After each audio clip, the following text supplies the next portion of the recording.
calm criminal. I've always been drawn to crimes that don't rush. Not the loud ones, not the ones that depend on panic, shouting, or the optimistic belief that nobody will make a mistake at the worst possible moment. I mean the slow ones, the crimes that take their time, the sort that begin long before anything is actually stolen, when patience is the most valuable tool in the room. This one begins in Fortaleza, a city that knows how to look relaxed while staying busy, a place where heat slows people down just enough to make them tolerant, and where minding your own business isn't a philosophy so much as a practical skill. In 2005, Fortaleza was growing. Construction was everywhere. New buildings, renovations, repairs. Noise was expected. Dust was normal. Men carrying tools into buildings raised no eyebrows at all, which, as it turns out, was extremely convenient. Not far from a building belonging to the Banco Central do Brasil, a small house was rented. There was nothing memorable about it. No unusual security, no architectural quirks. The kind of place you could walk past every day without ever forming an opinion. And inside that house, beneath a perfectly ordinary floor, a hole was cut. Quietly, carefully. The Banco Central facility itself wasn't a place for customers. There were no queues, no counters, no friendly signs reminding you to have your card ready. It existed to store money that had already lived its useful life. Old banknotes, withdrawn from circulation, waiting to be destroyed. Currency that no longer belonged to anyone in particular, and because of that, wasn't watched with the same emotional intensity as active money. There was a great deal of it, about 164 million reais. That figure gets repeated often, but it doesn't really mean much until you imagine it physically. This wasn't elegant money, it wasn't neat. It was heavy and bulky, stacked in bundles that had lost any sense of individuality. Money that had been forgotten. And forgotten things, historically speaking, are always the easiest to take. No one ever convincingly identified the exact moment when the idea of tunnelling into the vault was first spoken aloud. That's probably because it didn't arrive as a declaration. It likely began as a question, or a suggestion, or something said half seriously and then not laughed off. People who plan crimes like this don't leap, they circle. They ask questions that sound harmless on their own. How thick are the walls? What's beneath the building? What's nearby? Who owns it? How often is it checked? What happens on weekends? Eventually, the questions stop being hypothetical. The group that formed around the idea wasn't theatrical. There were no nicknames designed for headlines, no sense of performance.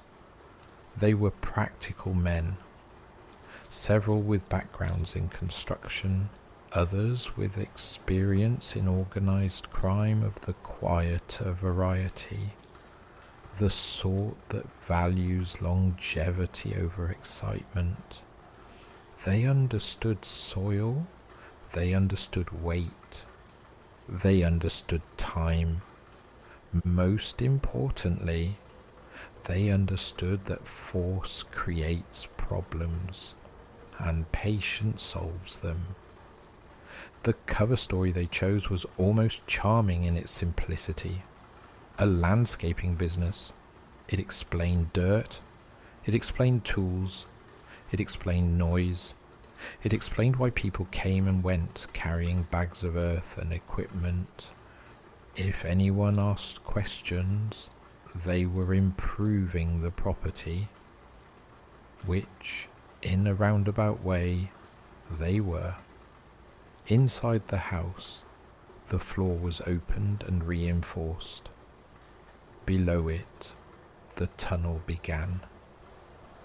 Tunneling is not romantic work. It's uncomfortable, claustrophobic, and relentlessly physical. Progress is slow and often invisible.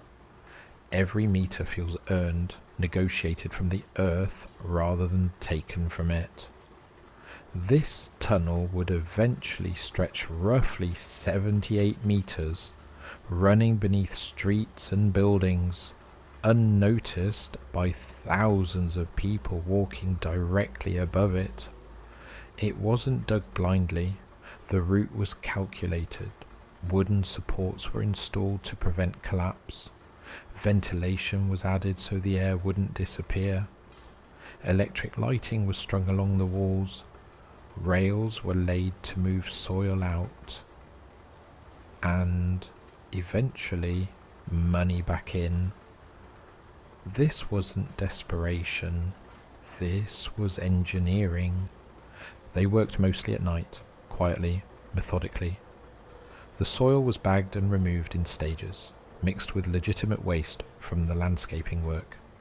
No sudden piles, no frantic removals, just routine. Above them, life continued. Cars passed, shops opened and closed. People complained about traffic and weather. No one suspected that something so deliberate was taking shape beneath their feet. The work took about 3 months. 3 months of discipline. 3 months of not talking too much. 3 months of showing up, doing the same unglamorous work, and leaving without drawing attention. Anyone can be bold for an afternoon. Remaining invisible for a quarter of a year is much harder. What's easy to overlook when a crime works this smoothly is how much of it is spent doing nothing dramatic at all. Most of the tunnel wasn't dug during moments of inspiration or adrenaline. It was dug during stretches of time that felt indistinguishable from one another. Hours where the work was repetitive, uncomfortable, and quiet enough for your thoughts to become louder than your tools. Underground, the air was warmer, not stifling at first, but heavy enough to remind you that you were somewhere you weren't meant to be. The ventilation kept the tunnel breathable, but it didn't make it pleasant. Sweat lingered. Dust clung to skin and clothes. Every movement felt slightly slower than it should have. There were no conversations worth remembering, no speeches, no planning debates. Those had already happened above ground. Down here, the work spoke for itself. Dig, reinforce, measure, remove soil, repeat. Day after day. Excitement would have ruined this. Nerves would have undone it. What sustained the work was routine. A quiet agreement that today would look like yesterday, and tomorrow would look the same again. They knew exactly how much progress to make without making too much. Too fast, and mistakes creep in. Too slow, and frustration takes over. The pace mattered almost as much as the direction. At a certain depth, turning back felt harder than continuing. The tunnel had become a commitment. The deeper they went, the more inevitable the ending felt. As the tunnel neared its destination, the pace slowed. Not out of fear, but out of care. They weren't aiming for a wall or a door. They were aiming for the exact underside of the vault floor. Get it wrong, and you hit reinforced concrete with no plan and no margin. Get it right, and the building above remains blissfully unaware. They stopped digging short of the final breach. Waiting is harder than digging. Digging gives you feedback. Waiting gives you time to imagine everything that could go wrong. But they waited anyway. Timing mattered more than effort now. They chose a weekend. Offices closed, routines softened. The vault was empty of people. Systems assumed nothing interesting was about to happen. Beneath it, the tunnel waited. The final breakthrough didn't involve explosives. No sudden drama, just steady pressure and patience. The concrete gave way without ceremony, and suddenly they were inside. Vaults are oddly disappointing spaces, impressive from the outside, but inside they're practical and dull. Stacks, bundles, weight. The banknotes inside had already lived a full life. They weren't precious, they were inventory. The men didn't pause. There was no moment of awe. That sort of reaction is reserved for people who haven't planned properly. They got to work. Moving that amount of money was a task in itself. This was tons of cash. It couldn't be rushed or handled carelessly. Bundles were loaded onto carts, rolled down the tunnel, unloaded and stacked again on the other side. It took hours underground, trusting that nothing above would change. Nothing did.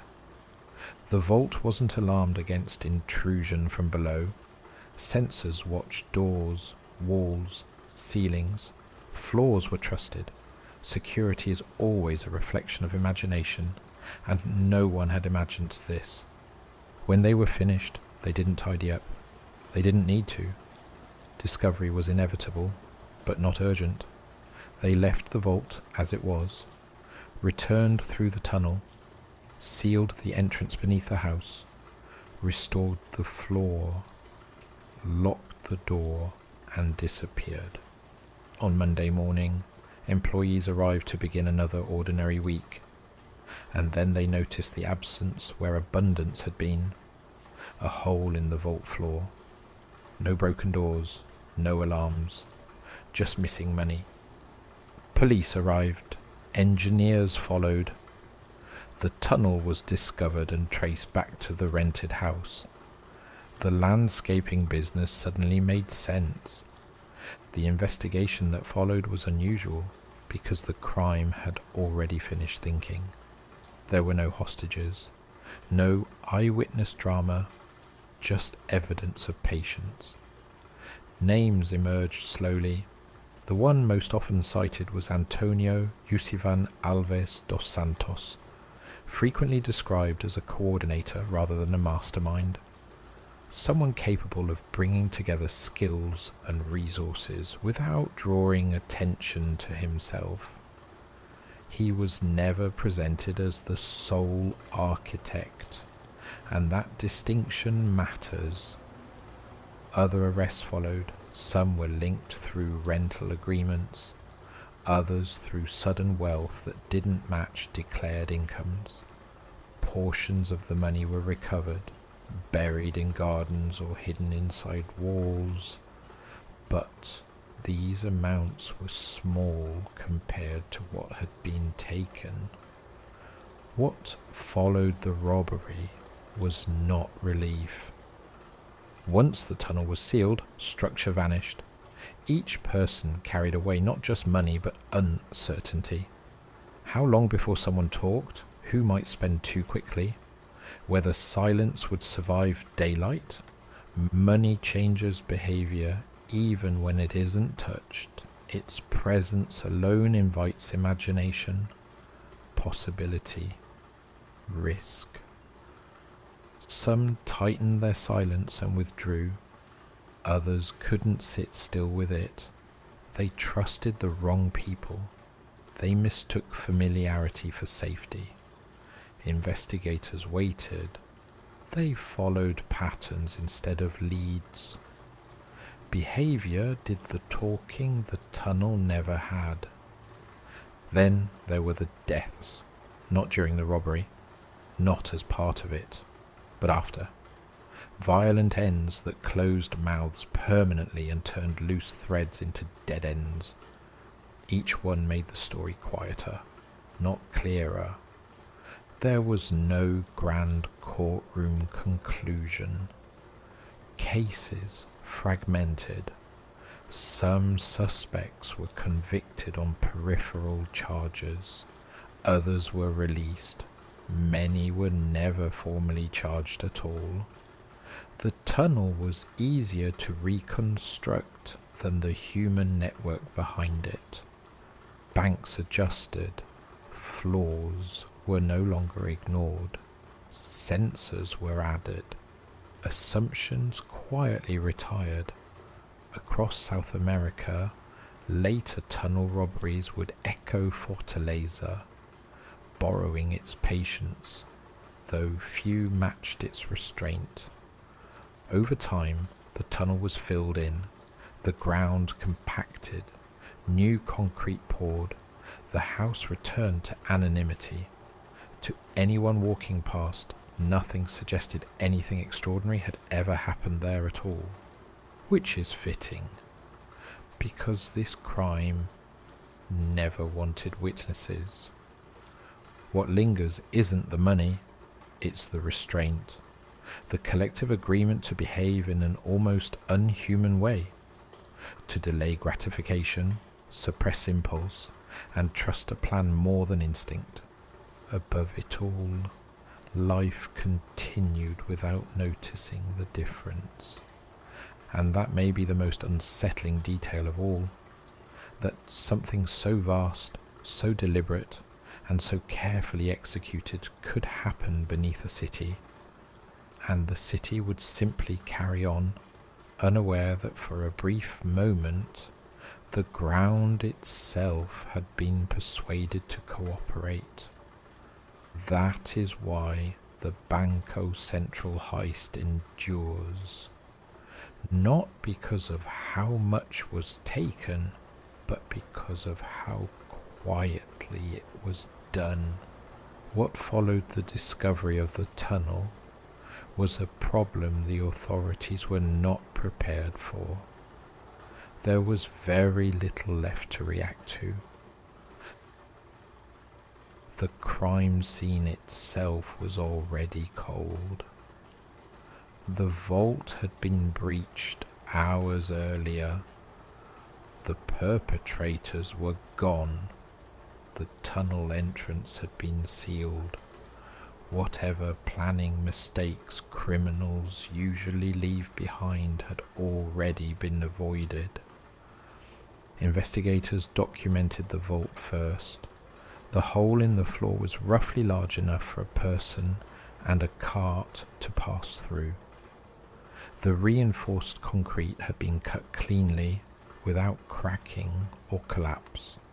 There were no signs of forced entry elsewhere. Doors were intact. Locks were untouched. Alarm systems had never been triggered. From the vault, the tunnel was followed backward. It ran beneath public streets, passing under pipes, cables, and foundations without disturbing them.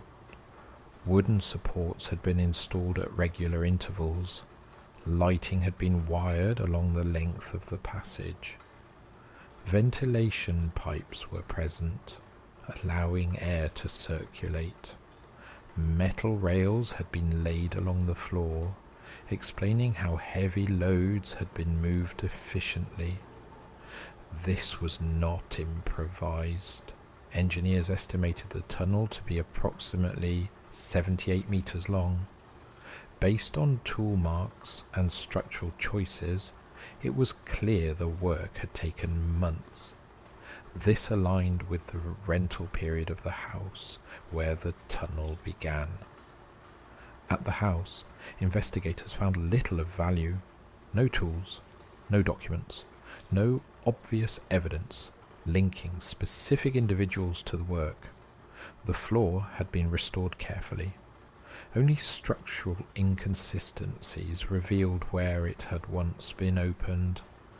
The landscaping business used as cover did exist. It had paperwork, it had invoices, it had customers. Some were legitimate, others were not. Sorting the difference took time. The stolen money presented its own difficulty. The banknotes had been withdrawn from circulation and were intended for destruction. Many serial numbers had already been removed from active databases. Tracking the cash itself was never going to be straightforward.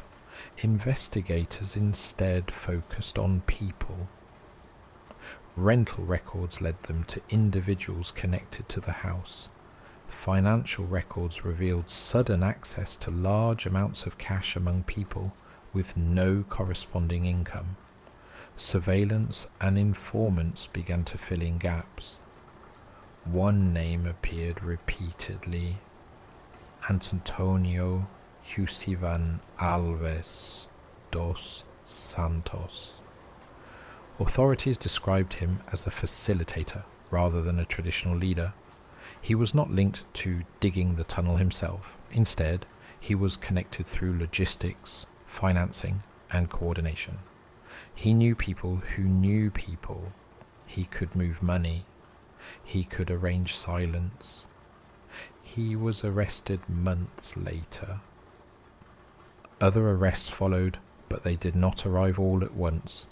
Individuals were picked up for related offences: possession of large sums of cash, document fraud, false identities.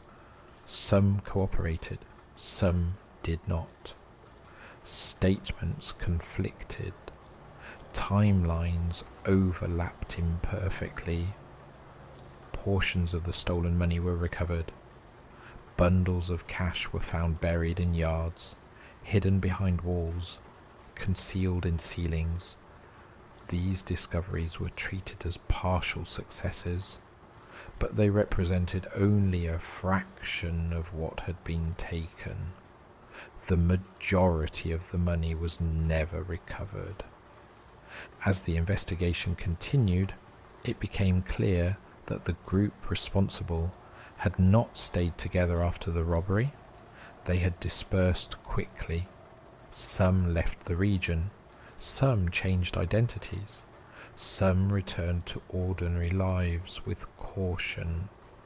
Several people linked indirectly to the case later died in violent incidents unrelated to the robbery itself. These deaths further complicated the investigation. Potential witnesses were lost. Information chains broke permanently. Legal proceedings dragged on. Some defendants were convicted on secondary charges. Others were acquitted due to lack of direct evidence tying them to the tunnel or the vault. The physical crime had been expertly executed, but the human connections proved difficult to prove beyond reasonable doubt. There was no single trial that resolved everything. Instead, the case fragmented. Files were closed individually.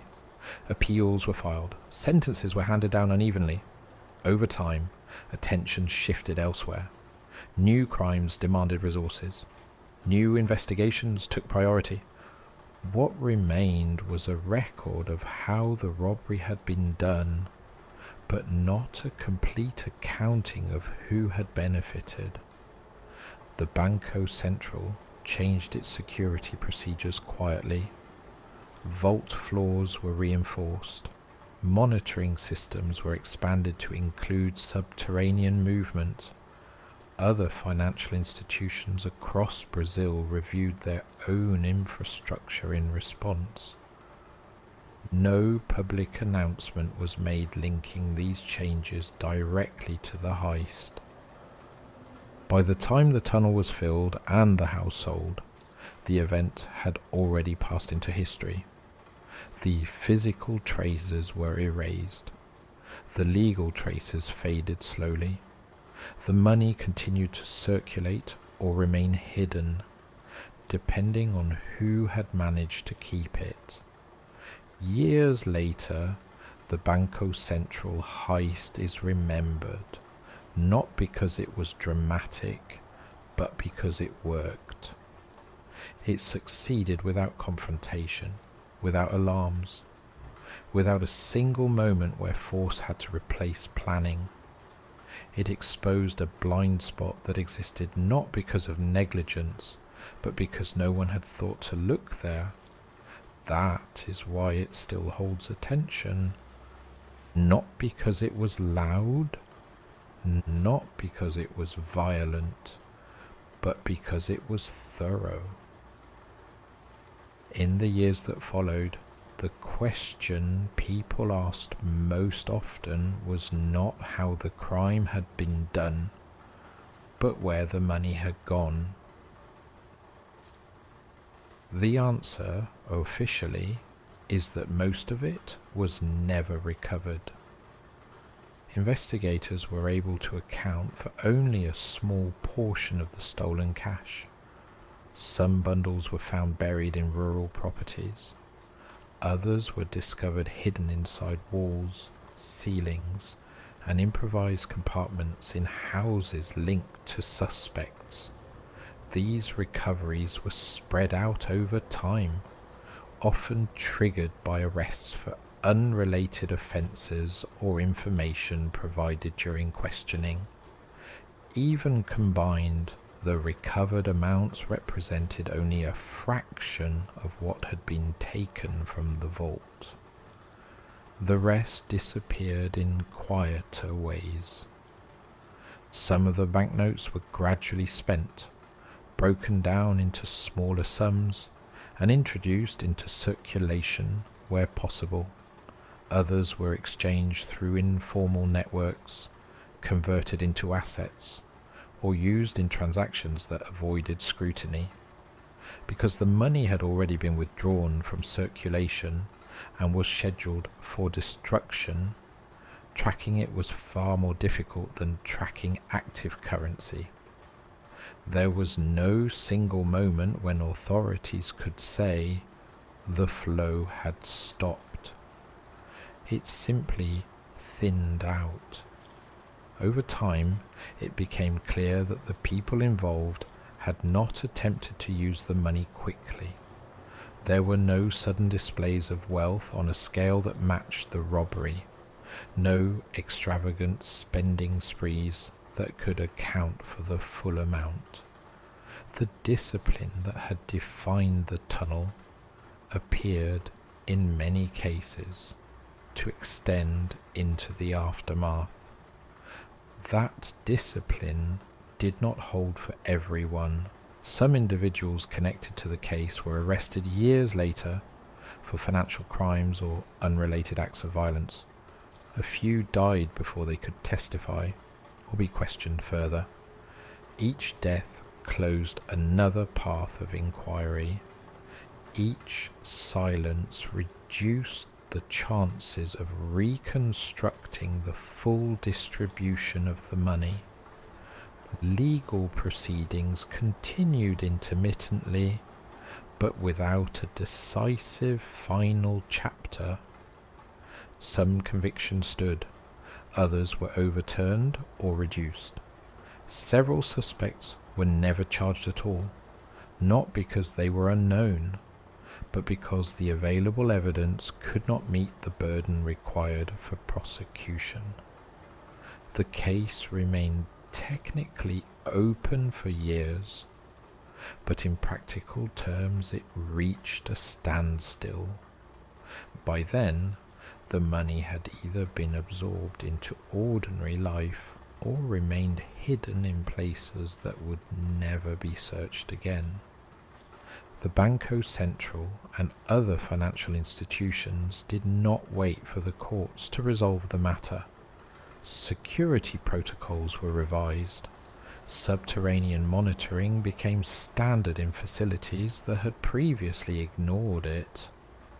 Floors were treated as potential points of entry rather than passive barriers. These changes were implemented quietly without public acknowledgement of vulnerability. In that sense, the most lasting impact of the heist was not financial but procedural. It forced banks to accept that security failures do not always come from aggression or technology, but from assumptions, from trusting that certain directions will never be tested. As the years passed, the story of the Banco Central heist settled into something closer to record than memory. The house where the tunnel began changed owners. The vault was repaired. The tunnel itself no longer exists in any physical form.